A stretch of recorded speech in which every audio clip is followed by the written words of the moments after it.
Welcome back to another episode of Digital by AttentionMedia. Today we are talking to Charbel, who is a senior SEO specialist at StudioHawk. StudioHawk is a dedicated SEO agency with offices in both Melbourne and London and have won the Global Search Awards in 2021, the SEM Rush Search Awards, and also the APAC Search Awards. So when it comes to SEO, StudioHawk is a dominant leader.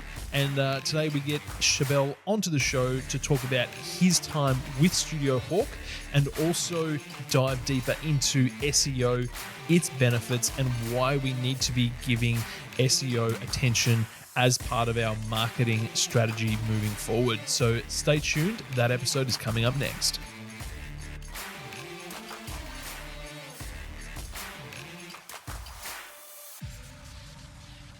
Welcome to Digital, a podcast brought to you by AttentionMedia, a location-agnostic digital growth agency helping businesses become iconic brands. On this show, we dive into the hottest topics, the latest updates, and what's working in social media and digital marketing right now to get you up to speed and keep you informed. And if you want to grow your business through strategic digital marketing, head over to attentionmedia.com.au, click on the Book a Discovery Call tab, fill out some details, and we'll be in touch. We'd also love to know if you're listening to this show. So please take a screenshot, upload it to your preferred social media account, and tag us at Attention Media Agency. Let's get into the show.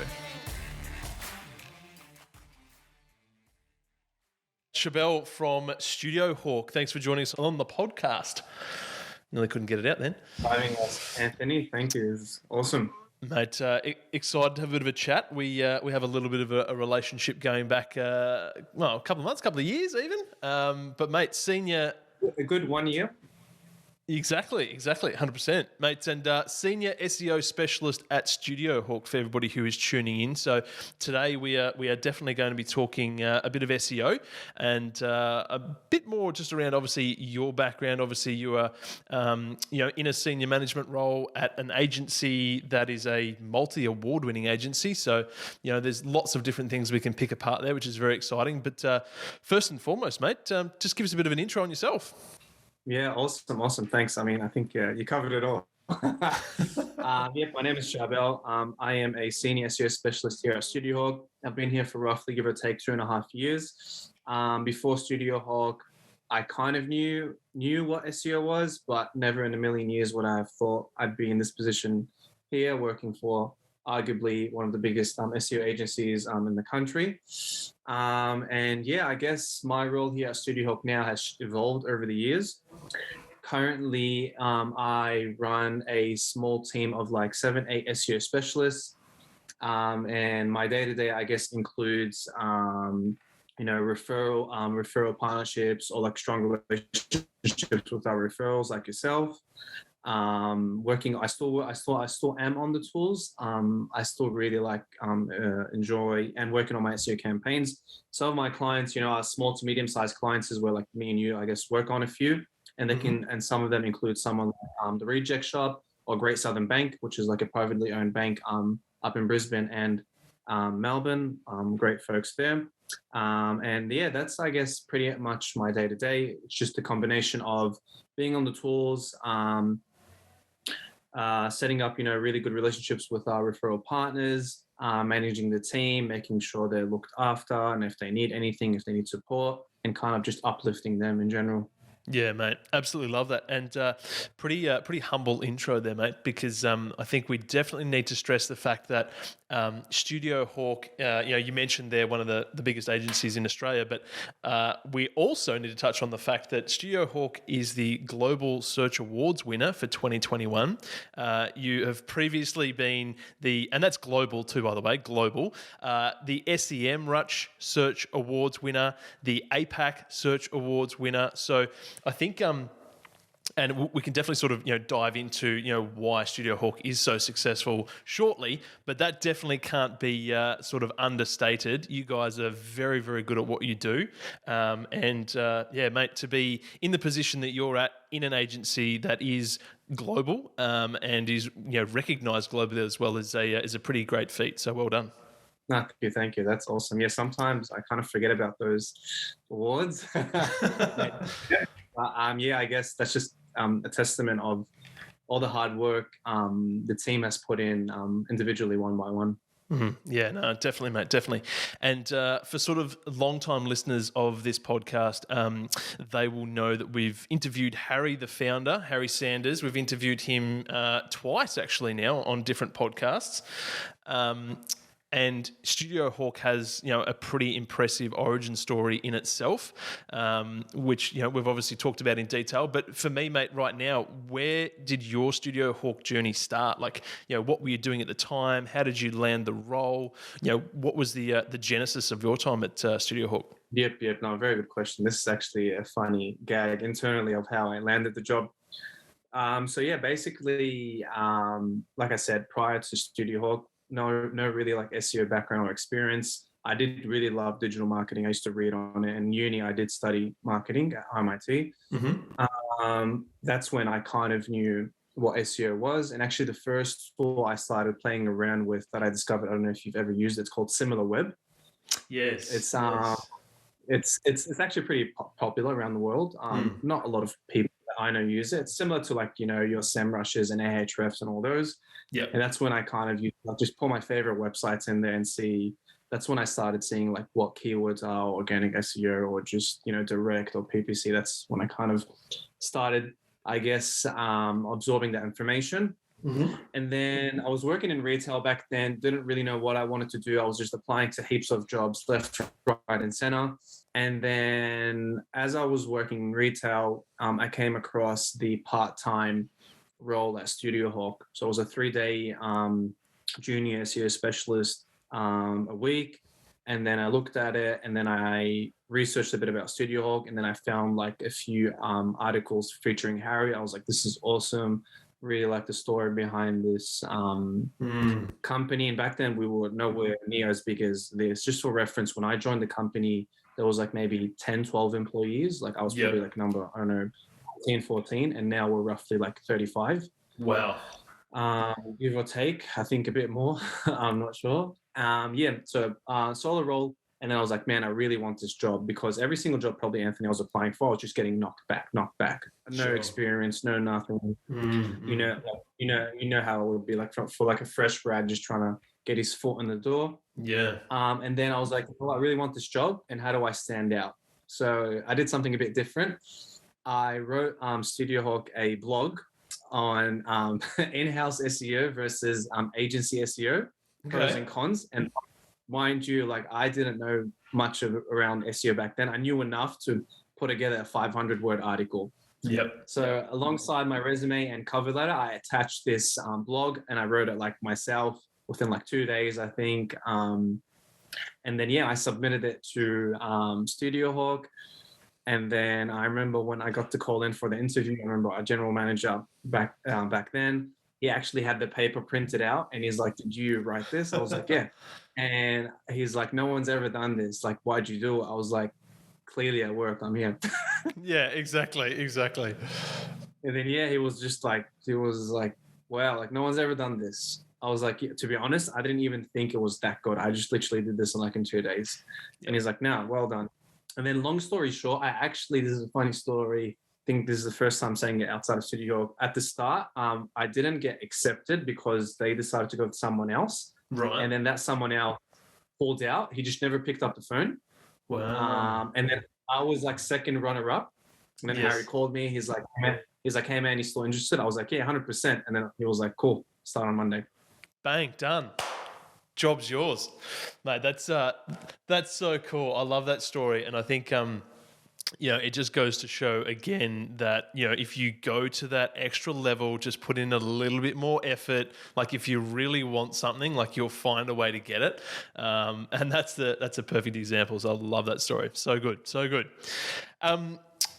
Cool. So like at the time, obviously, that you started with StudioHawk, 14, 15 staff. It's now double or more than that. So the company's obviously had significant growth over the last couple of years, which has been awesome to follow. But for everybody, listening in, watching in, and they're still not too sure about SEO, like again, let's just break it down, try and keep it nice and simple, but really highlight on why SEO is an important piece of your marketing puzzle in 2021 and beyond. Yeah, no, very, very good question. I love it.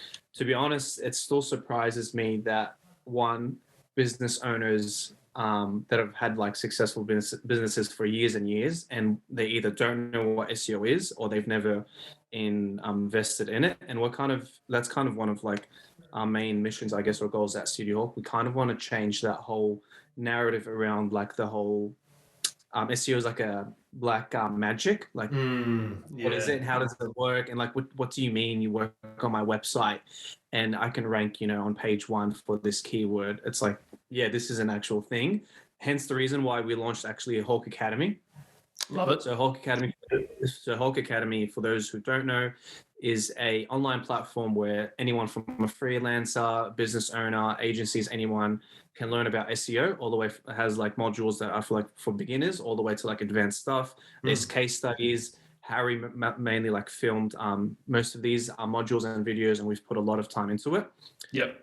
So yeah, we're on a mission through Hawk Academy to kind of change the way people think about SEO, the way they do it, the transparency behind it, and everything.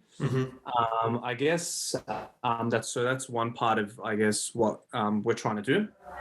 And how do I see? I guess to answer your question, how does SEO fit in the realm of digital marketing? I think it has a very, very nice and sweet spot within the realm of digital marketing. Like when you think of it as a pie chart, like you've got your Google ads, your Facebook ads, your Instagram ads, your TikTok ads. SEO definitely, no matter I guess how big or small your company is. Obviously, if you started yesterday, maybe you don't really want to dive straight into SEO straight away, but it definitely should have a role within your overall marketing budget. Yeah. And my biggest advice for business owners listening to this podcast is whether it's $500 a month from your overall budget or 5,000, make sure that there's a budget for it, because that's I guess the common mistake I see, Anthony, where business owners just don't either want to have a budget for it or they just don't really care about it. Yeah. And I know, I guess the reason why they kind of shy away from it is because you would probably know more than me. When it comes to ads, you can see a return straight away, but with SEO, it's a bit of a long-term burn. Hence the reason why they kind of get scared. It's like, oh, what's the point of spending $1,000 or $2,000 every month, and I can only expect results in 6 to 12 months. But in hindsight, it actually lowers your overall marketing budget, and you don't really have to spend as much in Google ads and Facebook ads because you can rely on that channel. Yeah. Great explanation, mate. And like to kind of put it into a visual concept, it's, you would get this all the time where people spend so much time and money making their website look shiny, bright and really, user-friendly and attractive, but it's everything behind that. It's everything behind the homepage that is going to, give you success. So it's kind of like if you're setting up a business and you've got your storefront and you've got your signage going up and everything looks great and you've cleaned it and the glass is fresh, but then inside everything's just complete trash and it's a mess and nothing makes any sense. That's kind of like what the majority of websites are like as well, right? They might look good on the front end, but on the back end, it's just a complete mess. And that's where SEO is so important with things like your metadata, your meta description, your URLs, everything that kind of builds a website and makes it successful. SEO has a great part to play in improving that success over time. Is that a good analogy? Yeah, it is. I was going to say the car. I was going to use a car analogy. It's kind of like seeing a Ferrari on the outside, but it has no engine on the inside. Like it looks really, but it's not going to get you from A to B. And so, that was a good analogy. Yeah. And I think also, like you touched on the fact that with good SEO and a website that's set up well and maintained, you are also going to have added benefits, like you mentioned, of reduced ad spend for platforms like Google and Facebook, etc.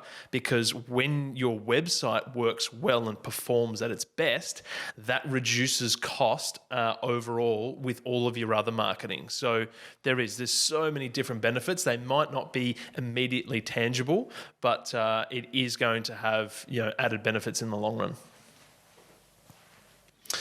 Where do people get started? If somebody's tuning in and like, actually, maybe we should, really start to consider SEO and give it the attention it deserves. Where do you suggest that people start? Yeah, good question.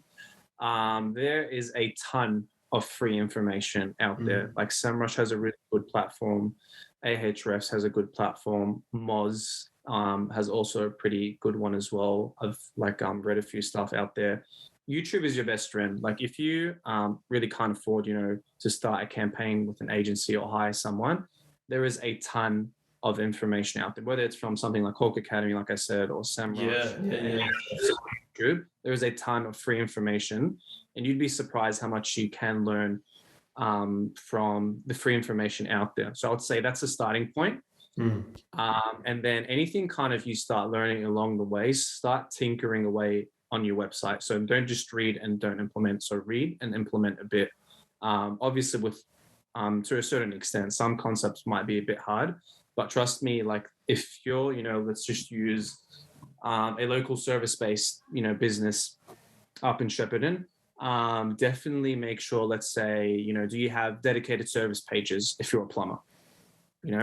That's easy. Cool. Dedicated service pages. Do you have, proper content on these service pages? Awesome. That's another thing. Do you have, your URL structure, with your main keyword in there? Literally stuff like that, believe it or not, over time, compounding will move the needle for that local plumber up in Shepparton. And what is the reason for that? Like having individual service pages for the individual services, what's the point of having that rather than just one page that kind of says everything? What's the benefit? Yeah, very good question. I see this very common with clients, small or big, kind of trying to smush everything into one page. And I always give them this analogy and I tell them, okay, cool. Let's say if you're a bank and you only want to have one personal loans page, right? Okay, that's awesome. People do type in personal loans, awesome. But what if someone types in wedding loans? You just mentioning wedding loan on that personal loan page isn't enough. The reason being is people want to find information just strictly around wedding loan. And if you want to kind of be found when someone types in wedding loan, you kind of need to have a page dedicated just for wedding loan. And that analogy or kind of mentality applies to a plumber, a bank, anyone. If let's say you're an electrician, you can't just expect that one service page or the homepage to rank for every service out there. You need to have dedicated pages. So if someone types in switchboard upgrade, you want to have a page for switchboard upgrade. If someone types in house rewiring, you want to have a page for that. And that's kind of the mentality behind it. The search intent when someone types in switchboard upgrade is they want a service provider around or explaining, how they do their switchboard upgrades. So that's kind of the mentality, if that makes sense. Yeah, I like it. And again, to kind of make it as easy as possible to understand, I think we need to remember that there's your website and then there's Google, right? And Google can only read your website and provide recommendations and, give you a ranking based off how well it can read your website and the type of information that you've got on your website. So your point there with if you've got all of your services just bundled onto one page and you have people who are typing specific longer phrase keywords into Google, it's going to be very hard for Google to say, yep, this website and this page is relevant to what this person is searching for if there's no real, depth of information there. Correct. Yep. It's literally supply and demand, right? Google wants to supply you, the user, when you type in, let's say, switchboard upgrades with the most relevant pieces of information out there. And like you said, Google is smart, but it sees what it only sees. And if it doesn't find anything relevant to that query that Anthony typed in, let's say switchboard upgrades, it just won't show it. And if it finds, your client as having a answer to that query, it's going to show it. So it's basically supply and demand. And Google, obviously, that's why people love using Google, because it's really good at giving you the most relevant and valuable information to almost anything you're typing. Yeah, love it. So there's again, like if we're just looking at a hypothetical business website, we want to make sure that it's set up well from a structural point of view, right? You've got all of your independent and individual pages for different services, etc., and so forth. We want to make sure that those pages have proper titles and meta descriptions so that Google knows what the page is about.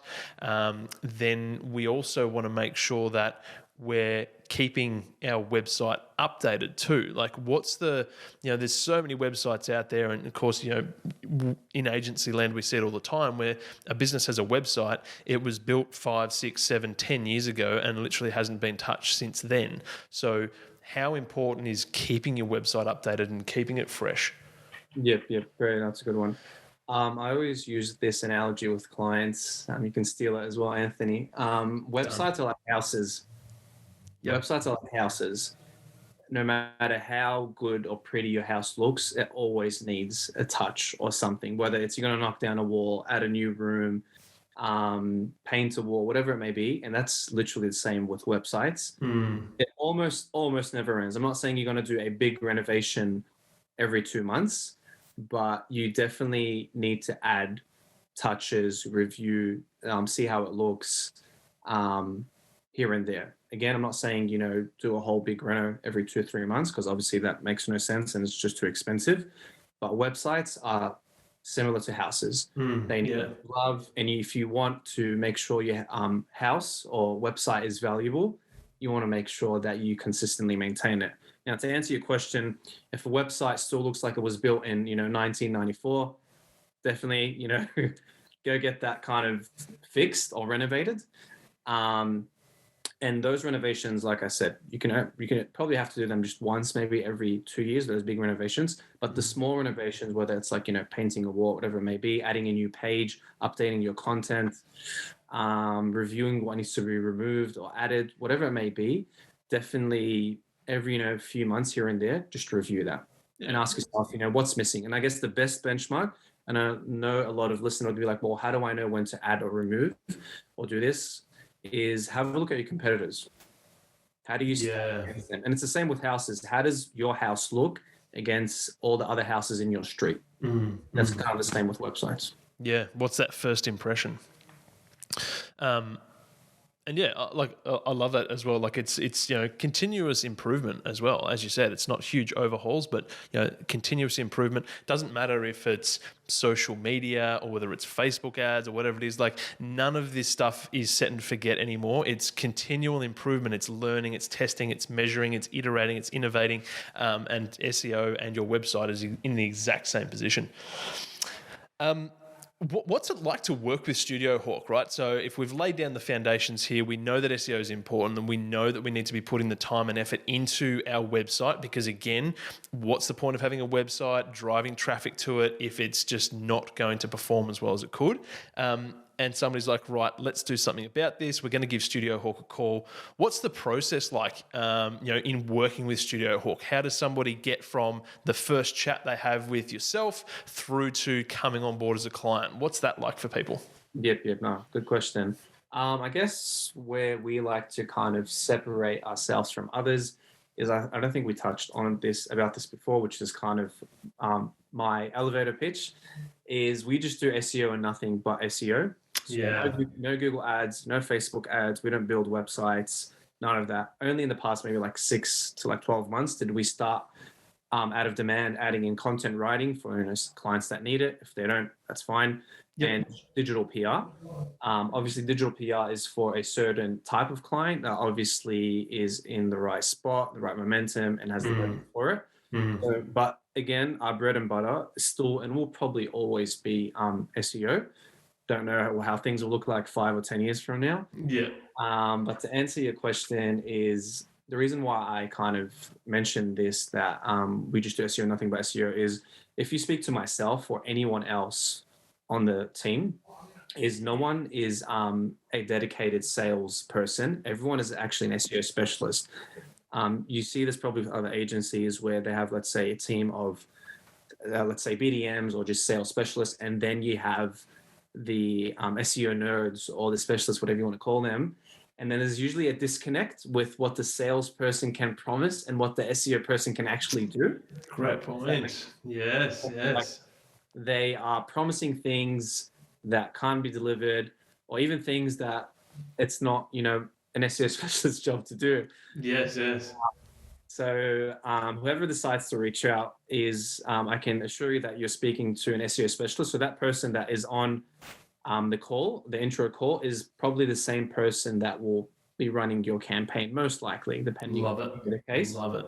So yeah, that's usually how it works. Intro call is with as an SEO specialist, whether it's with anyone. Like I said, no one is a dedicated salesperson, so they're actually the same people that are on the tools.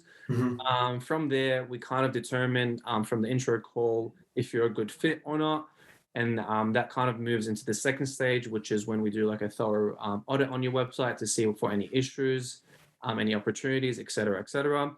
And then we book in another time to run through that potential client through the proposal to ask them kind of any questions they have for us or any questions we have for them. And it's during that stage where we kind of determine whether how do we want to move forward, if they're a good fit for us, or if they're not. You'd be surprised on how many not good fits we just don't sign on.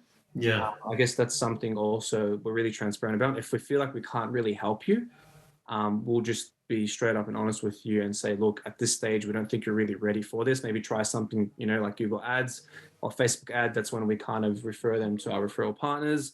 And yeah, like you'd be surprised. I think like maybe 30 to 40% every single month, we just don't sign on people. Yeah, yeah. And I kind of think that's what separates us also again from others is we're not just signing on people just, to hit targets or whatever it may be. Yeah. Again, we don't feel like we can help you or improve your business, whether it's driving leads or sales or driving traffic, whatever the objective may be. We just, won't sign you on. And if we decide to sign you on, the way it works is obviously you sign on for whatever budget you decide to sign on. Like I said, we have clients, local-based businesses that are on, $1,000 or $1,500 retainer, all the way up to, someone on 5K, 7K, 10K, whatever it may be. Yeah.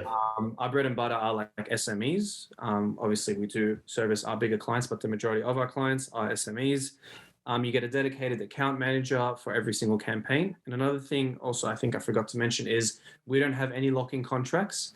What that basically means is if you decide to sign on, there is no lock-in contract where we lock you in for a 6-month or 12-month campaign. Yep. Or you see this, Anthony, with other agencies. Like I've got clients that come to us and be like, I want to sign on, but I'm in an 18-month locked-in contract that I can't get out of. Yeah, yeah. And that's something Harry was really adamant about when he first started the agency. Like no lock-in contracts. It's just month-on-month retainers. Sure. Which also I think a lot of people that when they come on board, they like it because they feel just safe, I guess. Yeah, exactly. Breath of fresh air, and it's it's all based around performance and a win-win on both sides. And why it's like kind of marrying someone, but you can't get out of that relationship. It's like we're locked in forever. But it's like, what if I don't like you? Yeah, exactly. 100%. Mate, tell us what what is some of the criteria in order to be a good fit to work with StudioHawk?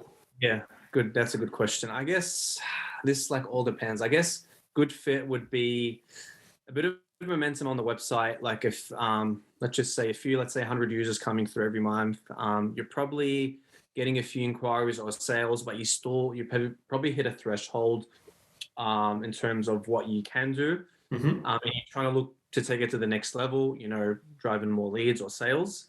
So I would say those are kind of the main criteria. Obviously, be, I guess, a cool guy or gal, we're all about, signing on people that actually, want to work with us, treat our staff, with respect and nicely.